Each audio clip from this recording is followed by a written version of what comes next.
আমি তো বলেছি এই রায়ে আমি কষ্ট পাচ্ছি।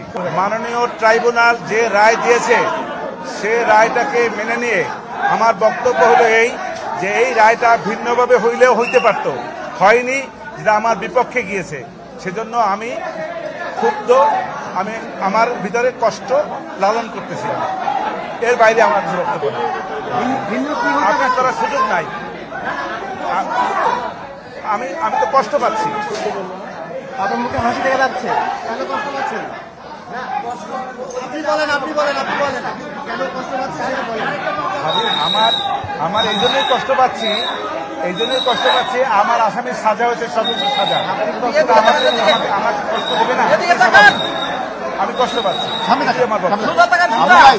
আর আমার পক্ষে এই মামলায় কোনো এপিল করার সুযোগ নাই যতক্ষণ পর্যন্ত আমার ক্লায়েন্টরা এসে মাননীয় ট্রাইব্যুনালে সারেন্ডার করবেন অথবা তারা কোনোভাবে গ্রেপ্তার হবেন।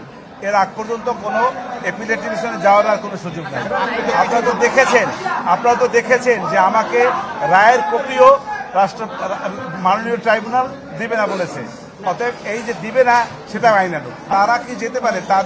যারা তাদের পক্ষে মামলা করেছে তারা যেতে পারবে, তারা তাদেরকে বলতে পারবে যাওয়ার জন্য। অধিকার তো তাদের আছে। আপনি তো অনেকগুলো যুক্তি তুলে ধরেছেন এই মামলায়।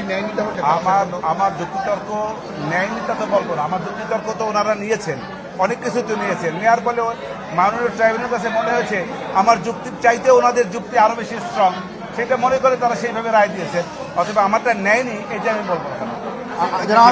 আপনি যে সমস্ত যুক্তি দিয়েছেন, আমি তো বলেছি এই রায়ে আমি কষ্ট পাচ্ছি। ধন্যবাদ।